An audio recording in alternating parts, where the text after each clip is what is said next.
Tunisia diresmikan sebagai Republik Tunisia dalam bahasa Arab disebut Al-Jumhuriyah Etnisyah. Negara ini merupakan bagian paling utara di Afrika, dengan luas 165.000 km persegi, 64.000 mil persegi. Di titik paling utara di benua Afrika ada namanya Ras Ben Saka yang terletak di negara ini. Wilayahnya berbatasan dengan Aljazair di sebelah barat, Libya di tenggara, dan Laut Mediterania di utara dan timur. Populasi Tunisia diperkirakan di bawah 10,8 juta pada tahun 2013. Nama Tunisia berasal dari ibu kotanya, dengan sebutan Tunis, yang terletak di pantai timur Laut Tunisia. Secara geografis Tunisia terletak di ujung timur Pegunungan Atlas dan bagian utara dari Gurun Sahara. Dengan garis pantai sepanjang 1.300 km yang menghadap Laut Mediterania. 40% tanahnya merupakan bagian dari Gurun Sahara, dan sisanya merupakan tanah subur.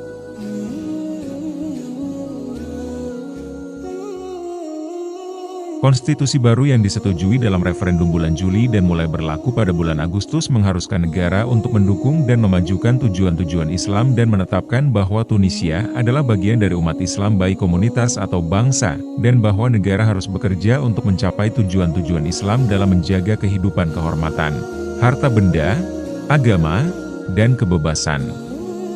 Konstitusi tersebut juga menyatakan bahwa hal ini akan dilaksanakan dalam kerangka sistem demokrasi. Konstitusi tersebut menyatakan bahwa konstitusi tersebut menjamin kebebasan berkeyakinan dan hati nurani, serta kebebasan untuk beribadah. Konstitusi tersebut mengharuskan presiden untuk beragama Islam. Pada bulan Agustus Kementerian Agama menjatuhkan sanksi skorsing wajib selama 10 hari kepada Muhammad Zain Aldin, seorang imam dari Nabaul, setelah ia membacakan ayat-ayat Al-Quran yang mengandung bahasa yang dapat diartikan sebagai kudeta. Menurut laporan media pihak berwenang, tampaknya melihat pilihan ayat-ayat oleh imam tersebut sebagai rujukan pada tindakan Presiden Kais Saied sejak Juli 2021 dalam membubarkan parlemen dan mengonsolidasikan kekuasaan serta referendum nasional yang menyetujui konstitusi baru pada tanggal 25 Juli. Sebagai bagian dari laporannya pada bulan November mengenai tinjauan berkala universal mengenai situasi hak asasi manusia di negara tersebut, Dewan Hak Asasi Manusia PBB mencatat bahwa pelapor khusus mengenai kebebasan beragama telah merekomendasikan pemerintah untuk memastikan bahwa komunitas Bahai mampu mendapatkan status badan hukum. Langkah ini pada gilirannya akan memungkinkan para anggota Bahai untuk menunjukkan keyakinan mereka sesuai dengan pasal 18 Kovenan Internasional tentang Hak Sipil dan Politik. Pelapor khusus tersebut juga merekomendasikan agar pihak berwenang mengatasi sikap masyarakat yang tidak toleran yang mengucilkan para mualaf. Pemerintah menyatakan bahwa mereka telah mengambil langkah-langkah yang bertujuan untuk memperluas pendidikan hak asasi manusia dan mencegah ekstremisme pada anak-anak dan kaum muda, termasuk dengan bekerja sama dengan para hakim, pekerja sosial, psikolog, dan advokat perlindungan anak. Sebagai bagian dari peninjauan tersebut, sejumlah lembaga swadaya masyarakat meminta pemerintah untuk mengakui hak seseorang secara individu maupun kolektif atas kebebasan beragama atau berkeyakinan, termasuk hak untuk berpindah agama untuk memerangi ujaran kebencian dan wacana menentang kemurtadan, untuk melindungi kelompok minoritas agama dari segala bentuk kekerasan, dan untuk mengadili para pelaku tindakan tersebut, untuk memberikan hak kepada komunitas Bahai untuk membentuk perkumpulan dan memiliki tempat pemakaman sendiri, dan untuk membina dialog antaragama.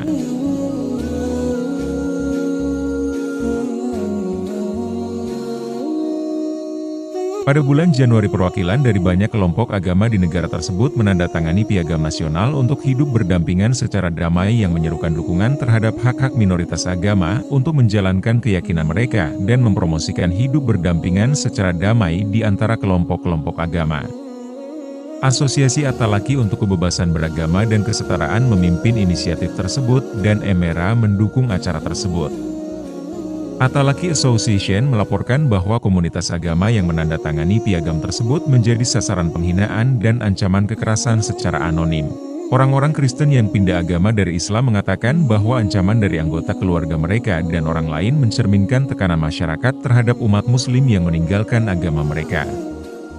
Beberapa ateis melaporkan bahwa mereka menghadapi tekanan masyarakat untuk menyembunyikan ateisme mereka, termasuk tekanan untuk berpartisipasi dalam tradisi agama Islam. Pada bulan Oktober, Saluran televisi El Hiwar @Unsi menyiarkan segmen tentang orang-orang Kristen Sub-Sahara di negara tersebut yang menyatakan bahwa mereka berbahaya bagi masyarakat, ilegal, dan mempraktikkan ritual, sihir dan dukun.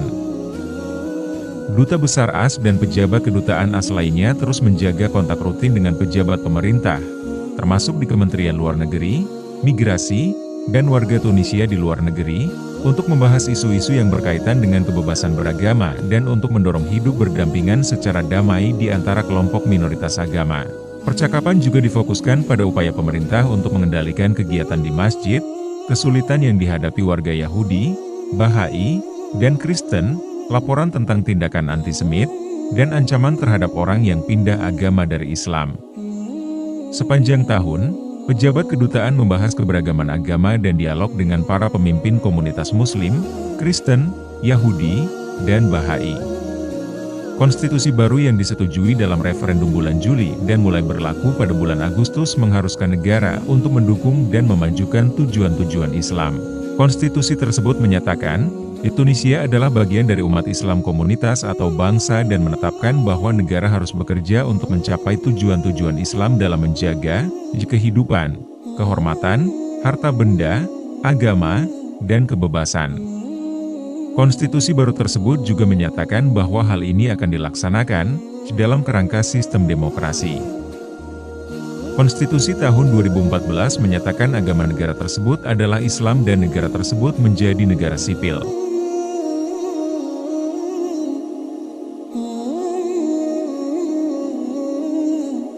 Tidak seperti konstitusi tahun 2014, konstitusi tersebut juga tidak menyebutkan tentang nonpartisanisme masjid dan rumah ibadah atau penekanan bahwa pemerintah harus menyebarluaskan nilai-nilai moderasi, toleransi, perlindungan tempat-tempat suci, dan pencegahan takfir. Tuduhan Muslim tentang kemurtadan terhadap Muslim lainnya. Kitab Undang-Undang Hukum Pidana mengkriminalisasi ucapan yang mungkin menimbulkan kerugian pada ketertiban umum atau moralitas, serta tindakan yang merusak moralitas publik dengan cara yang sengaja melanggar kesopanan. Tidak ada larangan hukum terhadap proselitisme, tetapi hukum mengkriminalisasi pemaksaan pindah agama. Kelompok agama dapat membentuk dan mendaftarkan asosiasi berdasarkan hukum untuk membuat rekening dan melakukan kegiatan keuangan seperti pekerjaan amal, dan menerima perlakuan pajak yang menguntungkan, termasuk sumbangan bebas pajak dari asosiasi yang disetujui pemerintah.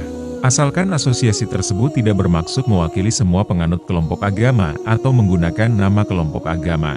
Untuk mendirikan asosiasi, kelompok agama harus menyerahkan surat tercatat ke kantor Perdana Menteri yang menyatakan tujuan asosiasi, salinan kartu identitas nasional pendirinya, yang harus warga negara, dan 2 salinan anggaran dasar yang ditandatangani oleh pendiri asosiasi atau perwakilan mereka. Anggaran dasar harus berisi nama resmi asosiasi dalam bahasa Arab dan bahasa lain yang digunakan, alamatnya, pernyataan tujuannya, kriteria keanggotaan, biaya keanggotaan, dan pernyataan struktur organisasi, termasuk identifikasi badan pembuat keputusan untuk asosiasi. Undang-undang mengharuskan asosiasi dan partai politik menghormati aturan hukum dan prinsip-prinsip demokrasi dasar. Suatu asosiasi dapat menerima pendapatan bebas pajak dari organisasi, termasuk organisasi asing yang memiliki perjanjian sebelumnya dengan pemerintah. Setelah suatu asosiasi menerima tanda terima dari kantor Perdana Menteri, asosiasi tersebut memiliki waktu 7 hari untuk menyampaikan pengumuman tentang nama, tujuan, dan sasaran asosiasi tersebut kepada pers pemerintah. Pers pemerintah memiliki waktu 15 hari untuk menerbitkan pengumuman tersebut dalam lembaran negara, yang merupakan pendaftaran resmi asosiasi tersebut. Jika pemerintah tidak mengembalikan tanda terima terdaftar dalam waktu 30 hari, asosiasi dapat melanjutkan dengan menyerahkan dokumennya untuk dipublikasikan dan memperoleh pendaftaran. Asosiasi asing dapat mendirikan cabang di negara tersebut, tetapi pemerintah juga dapat menolak permintaan pendaftarannya jika pemerintah menemukan prinsip atau tujuan asosiasi asing tersebut melanggar hukum.